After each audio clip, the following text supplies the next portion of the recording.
Welcome to Tech Simplified, and my name is Sly Gittens, and today I have an extremely special guest. It's Jennifer Rheder. She's worked here with me at Microsoft, and today she's going to share her story on how she got started in IT, in her career and background, and also what's her passion, what keeps her going to continue to be a trailblazer within the field of technology. So, Jennifer, would you start off sharing a little bit and how you got started and how did you got to where you are today?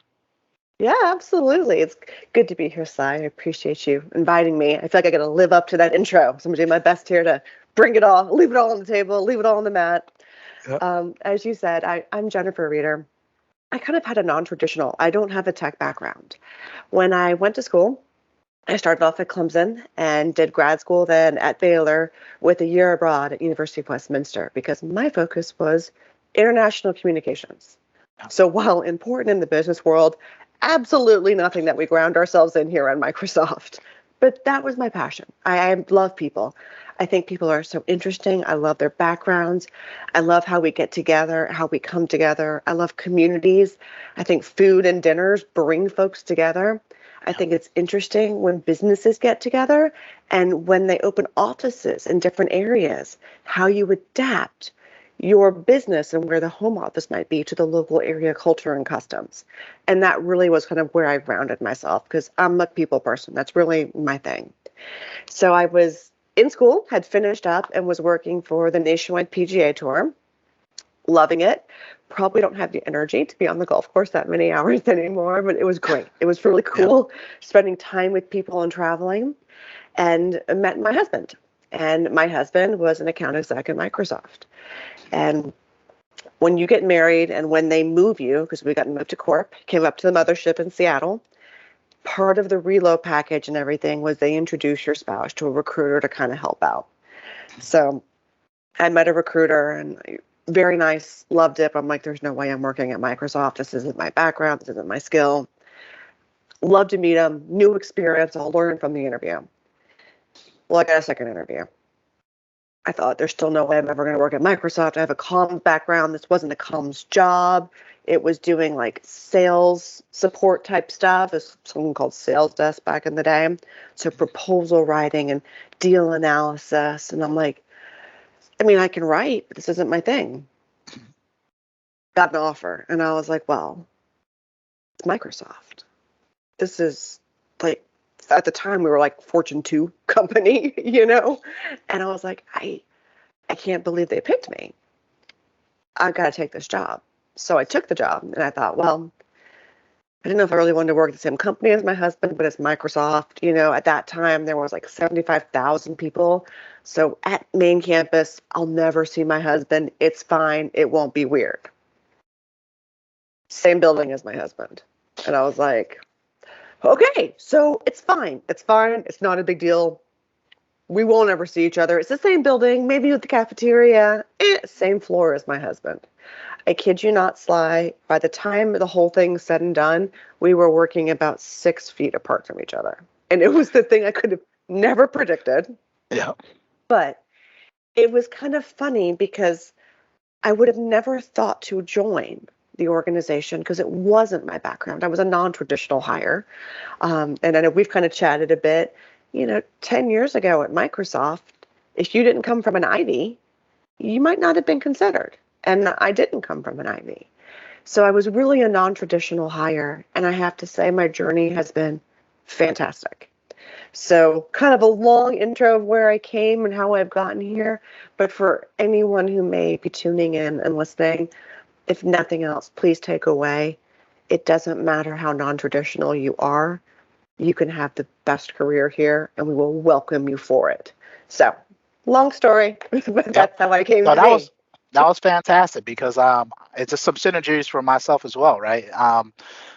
I have a degree in IT and marketing, but again, I'm more half and half, right? I'm not a traditional technologist where I can go in 10 layers deep, and I'm not a traditional marketing person who loves doing like demand gen and all those things. I just can do the best of both. And I went to Great. University of Buffalo, good school. Again, it's not an Ivy League Great school. school. It's a great school, right? So I love that. And I got a chance to come here too, right? I took a little bit different route. It took me, I became an industry hire, they call it.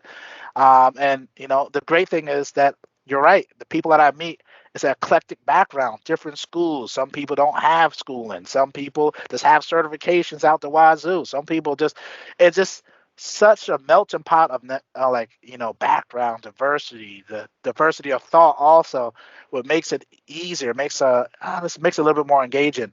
Because I didn't see myself going to Microsoft, doing this. It wasn't like that was in the cards. I always thought about it. I always had a Microsoft computer since like 1995. I had that. That was one of my first The computers. computer. Like The actual computer this big. So that's how I first got it started out. I never thought of me going there with a thing that you could do, right? Until one of my, when I was at my last job, one of the guys, he ended like, Sly, man, you're good. You sure you don't want to come to Microsoft? Like, man, I ain't coming to Microsoft, man. Like, I know I wasn't even thinking about it. He like, I think you should apply for it. And that was the best thing I did, right? It was hard. It was six grueling interviews, man. That was like the hardest interviews of my life. But Yes. I ended up getting here, and it's definitely pretty cool. And luckily, I got to stay in Buffalo, New York, which is fantastic. But one day maybe I got to go out to Seattle, right? So for right now, I'm in Buffalo. So this goes into my next question. You kind of answered it. What would you have told yourself earlier in your career? Like if you had that opportunity, better yet, I know we don't want to, if we change what we told ourselves earlier, we might not having this conversation. What would you tell someone else starting their career? What advice would you give them? The thing that I've heard from fireside chats and the thing that rings true for me, be true to who you are. Don't change who you are. Do not listen to the unsolicited advice and opinions of people who want you to fit a mold. Look for the people who want to polish you into the statue of who you are at the core. And I think that is something I had some doubt. I didn't have a deep tech background. I've now started getting certifications and leaning in. And I let the image of what things should be sometimes cloud. And the thing I've realized at Microsoft is we truly are an amazing organization where you will find someone like you, whether it's from where you're from, whether it's a similarity in where you went to school, whether it's a favorite food, like a background, a travel experience, a college, anything. You're going to find someone like that. And we embrace each other for our uniqueness. Yeah. And it's something I've heard, Amy Hood's talked about. We've seen a lot of our female leaders talk about. I think as women, we get the criticism. Don't be bossy. Don't be too casual. There's so much don'ts versus I'm pretty lighthearted. I'm pretty relaxed. I'd love to chat with people. Yeah. I would much rather be authentic to who I am and have you always comfortable in talking to me than always have some super strict formal that would make people more uncomfortable. So I hope for anyone listening, and hopefully there's tons and tons of you, Yeah. own your authentic self and do not let people tear that away from you. Seek the people who bring that out and polish it up in you. That's fantastic. That's a tweetable moment. I'm going to borrow that. Own your authentic self. Um, I think you hit on something that's really special. Is really knowing who you are at a core. And I have to say, it took me some time just to to be okay with that. I have a lot of energy, so people instantly say you should be in sales. Why are you in tech? But then I realized I could train people also. That's what started my YouTube channel. Most trainings Yeah. are usually monotone and boring, and you don't want to Oh, watch the whole thing. So I'm like, I just brought some of that energy there, and it was okay. And I say that if you have our differences is what makes us unique and what makes us special. And it makes us stand out. And don't be afraid to stand out. And that's one of the things I want to do this podcast, right? Because the first thing I ask myself, I'm doing a woman in tech podcast, but I'm not a woman, right? So why am I doing this? How's it but I going to love look, that. You're an right? ally. Yeah. And I'm grateful for that. I think that's awesome. You should be celebrated for it. Oh yeah. So yeah, but at the same time, like I didn't want people to think I'm just doing this for clout or for attention. And so I went to some of my closest friends. I went to my wife to say, all right, how does this sound? And they're like, well, you're doing it for your daughter. It's real. Like, just say that, be real. What I was trying to just hit on is it's okay. It was a little bit nerve wracking starting it to see how people was going to take it, but I'm glad I did it. Of the stories I got to share, the people, the impact that I heard and the impact I haven't heard from it. And then the great thing is not only for me, it helped me grow. I saw some areas where I had blinders on that I didn't know, or preconceived judgments that I've been doing, right? And then I got to learn. Then I had other guys come up to me saying the same thing. So now I got my son on the way. Wow. I can show him how it is to be an ally, how to show him how to be a partner there, right? It's do something that's beyond yourself. And again, not making it about yourself, because what I found is the people who have been joining, they already had an amazing story. You already trailblazed already. You've been international made. You went to Clemson, Baylor. You taking on teams. You're leading teams. You already did all the work. All I did is provide a platform to amplify your story, right? And that's just a gift that I always had that I'm using for something else. So stay true to yourself. That's one thing I just found that really resonated for me. Is it took me it took me a while to be comfortable with who I was and what I was doing. And even though it's not the typical tech person or the typical marketing person, it's just typical me, So, and that's all that matters, right? So I thought that was fantastic that you said. And this kind of goes in to the next question. What's your passion?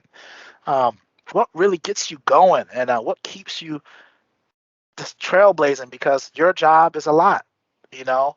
Having, I know you got a lot going on in your personal life. How do you keep everything in order? What's the fuel? I'm profoundly lucky. Yeah. I have an amazing manager, Yep. and my manager, luckily, has taken the time to get to know me, and he's great. Yep. And he said, kind of go forth and be successful. Yep. I have the freedom to succeed, I have the ability to fail, and I have the ability to learn. Yep. And that gift has kind of allowed me to stroke my passion. I said, I'm a people person. I love folks. I love to meet people and spend time. And one of the things I'm passionate about is helping women within tech. I know I felt awkward when I first started. I remember a moment back when I started at Microsoft. We had offices with doors, which was, takes a minute. We were before the cubes and Yep. the open concept. Yep. And I walked in, and to your point, my computer was on my desk, all in the box, everything in the boxes. And they're like, have a great first day. And I was, do I set it up? What if I set it up wrong? Should I have passwords? Is there like an admin password to start me off to then move? Like, I didn't know what to do. And that moment of anxiety and having no one to reach out to, Yep. it felt terrible. So I think we are fantastic at having organizations and groups that support women. Yep. I want to coach women. My passion is not only to make sure you feel the community, but to give you the safe space to coach and learn and grow. We have fantastic ERGs at Microsoft. One that I get to do a lot of work with is our Women at Microsoft ERG. And they are wonderful at bringing in speakers, both internally and externally, so we can hear stories and learn from each other. Yep. And the pivot that I take is we are women in tech, and I'm going to coach you. So once a month, we've got 1,000 people, and depending on schedules, we'll get a mix of who can come. We provide real live executive coaching every month. These are the same executive coaches that here at Microsoft our CVPs, our EVPs are using. And Lang International is one that we lean into. They are co-partners with me on this. They are female owned, which I love. So they already kind of speak our language and know how women think. And we provide real life coaching on different topics. So it's everything from how do you handle connects, which for those outside of Microsoft, that's our performance reviews that we have. How do you ask for feedback? How do you act on it? How do you handle transitions? How do we brag? Women are terrible at bragging. We'll tell you all the amazing things that our friends, our spouses, our peers, our kids did. We will not tell you anything that we've ever done for ourselves. So how do you brag? And that's kind of a controversial word. Not everyone likes to use that word. So you might want to say, how do you champion yourself? And we're really focusing on how do we give these women very tactile, real coaching to try to advance them in the workplace. because we want to keep seeing women growing and advancing. And that's something, the pandemic has been hard. We've lost a lot of women in the workforce. And I'm, like I said, profoundly grateful because my boss believes in diversity and inclusion. I believe in diversity and inclusion. And I've been granted the budget, the time, and the space to make this passion something that I really drive here at Microsoft. And I love it. So for anyone who's joining Microsoft, come find me, look for our group. There are 1,000 women who want to support you, who want to be part of your community. We're here to coach you, to grow you, to nurture you. And gentlemen, if you want to join, we are inclusive. All are welcome. One of my favorite guys in the group, I won't call him out. I don't want to embarrass him. But he said, it hit me in the feels. He was like, these women are going to be my boss one day, and I want to Yeah. be on the journey with them. Yeah. And I was like, oh, I love you. I love you for that. That's awesome. And it reminds me a lot of kind of your mindset, Sly, and how you're wanting to amplify and provide a path and a voice and a collection of strong women to help aspire and bring others to the table. I think it's fantastic. Yeah, that was amazing. It was making me tear up. I'm feeling everything you just said right there. And Microsoft did do a great job. Because the first, I think one of my training I had to take was allyship, because I didn't even know what I was doing had a name to it, right? So I was just doing it, and I'm like, hey, this is what I'm kind of doing. Like, I am an ally, Yes. So they're like, I didn't even know what that was in the beginning, so that's why I had those feelings, right? So the one thing that I found in Microsoft is that we are inclusive. Like I'm a part of women in tech at Microsoft. I enjoy. I get to listen in. I get to hear. I get to listen to some of the stories they share, the powerful stories, right? And just be a part of it, and just just again being an ally and just being someone who can just listen. Like you said, I'm excited. I got a chance to talk to Deb Cup for the Women in GPS US. We did a Getting What's Your Yeah. Worth event about negotiation and how she has gotten to where she is and negotiating fearlessly. And then listening to Rodney Clark and listening to Tyler Bryson, right?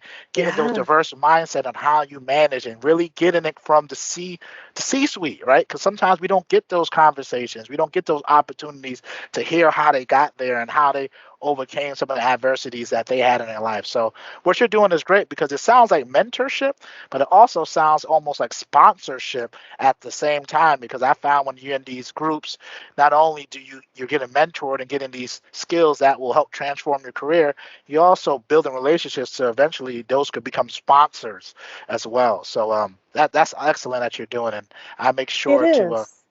I think that's what really I find a difference in being successful. It's great to have a mentor, but do you have someone who champions you?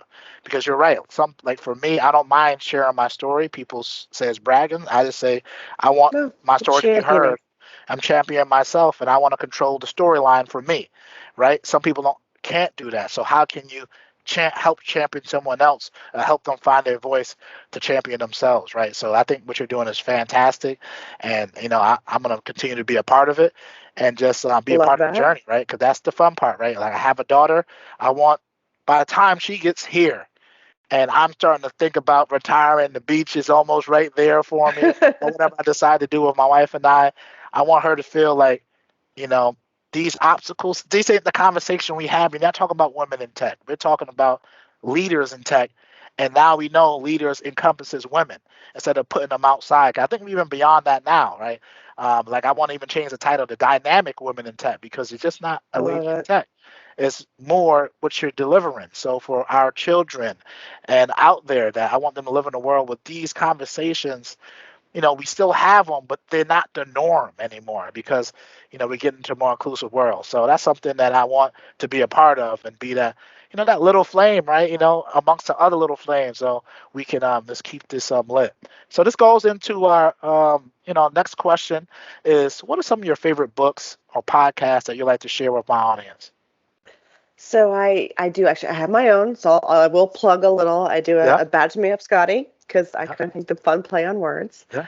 Um, but one of the things I love to read, that's definitely a happy place for me. I like to sit down with a good book, Yeah. and I'm old school. I like the feel of a book in my hand, Yeah. and I really do enjoy Reese Witherspoon's book club. And I think part of it, I like her as a person, an actress, her public persona. Yeah. One of the things that she said recently I guess probably 2 years ago now, so recently, that really just kind of made me nod and take notice.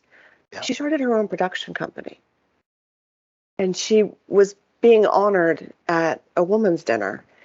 And they had kind of asked, like, how did you start this? And she said, coming up and growing up in Hollywood, because she started acting when she was like 12, all of the roles for women, at some point in time in the script, the woman was like, what do I do? And she's like, it drove me nuts. She was like, we teach our children if something's ever wrong, look for the mom. If you get separated, if you get lost, look for a mom. If we are in the middle of a catastrophe, you have moms over there who are cooking, baking, organizing, sending. Like, women do it all. They will shop, package, wrap, paint rooms, female, like there's just everything. And it was driving her crazy that women are portrayed as not knowing what to do. So she used her own money, started her own production company. And Yeah. what she was doing was picking books with female leads and turning them into movies. Mm. So Gone Girl, Where the Crawdads Sing, is one of my favorite books. If you haven't read it, you should read it. It's a great, strong female character in there.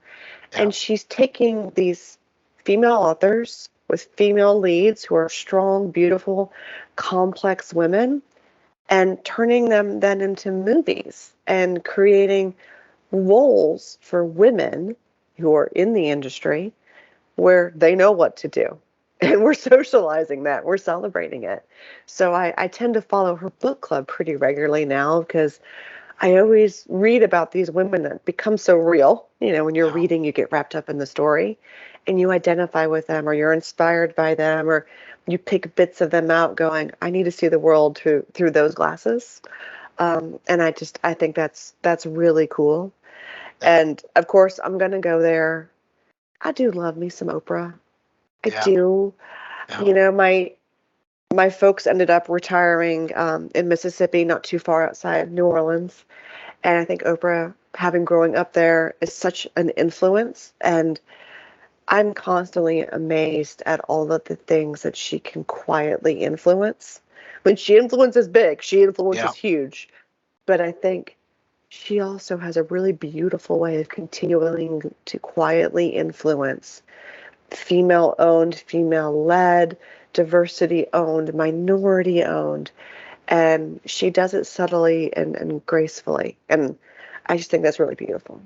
And that's awesome. Yeah, I listen to Super Soul Song Sunday by Oprah. I start that off. That one gets me going. Like, she's trailblazer. Like, for me to be a better, even interviewer. Like, I went back and started looking at some of her content because Yeah. the way she can orate and get people excited, her preparation for the conversation, the little details that she asks, the ability to ask a confrontational question but not be confrontation. She just invites you to have the conversation is pretty impactful. So I thought that was pretty cool. And then you're right, like being able to show the different representations. Like, my wife got 2 masters at 25. And I was struggling to get Wow. one bachelor's at 24. So I seen that. Or the other day we had to put together this new kitchen for my daughter. I'm terrible at putting things together. My wife puts 75% of that together. And I'm comfortable in myself saying that she's way better at doing that than I am, right? So it's just these different roles that they set for us. Like, I remember I had an interviewer and I was applying for a new job. And I told her, like, what's the paternity leave look like? She was like, what you mean with paternity leave? Like, well, I need to make sure I have some time off when the baby coming, but you're not the one that's having the baby. But yeah, I need to be there with my child. Like, do we have some? You get a week. I'm like, a week? What am I supposed to do with a week? Right. So it was different. Like, she couldn't believe that I was so adamant on the paternity leave because she's like, she don't really see men caring that much for it. And I don't do it just because I want time off. I do it because I want to bond. Right? That's the Yeah. beginning of a relationship that I want to have for my entire life. It should actually be longer than my entire life, right? So I want to make sure to start off right. You don't start off a new job and then you only halfway in there, right? You gotta give your whole feet. Same thing with the baby. So Yes. I found out those preconceived norms. I want to help, influence those, right? So yeah, those are some great stories, great recommendations, and I'll make sure to put the links down there inside the show notes. And before we go, I want to give you a chance. Is how can someone contact you? I am available, and please don't ever be shy. Yep. I'm on LinkedIn, Okay. Jennifer Crescenti Reader. Got the maiden name still shout out there. Yeah. If you're at Microsoft, I'm Jerhed at Microsoft.com. Please feel free. LinkedIn, message me, grab me at Microsoft, join the community. I truly believe, together all boats rise. So I am here to do my part in making that happen. All right, great. Well, I don't want this interview to end because it's been fantastic, but it has to. You're So, kind. You're kind. Sly Gittens and Jennifer are out. Peace.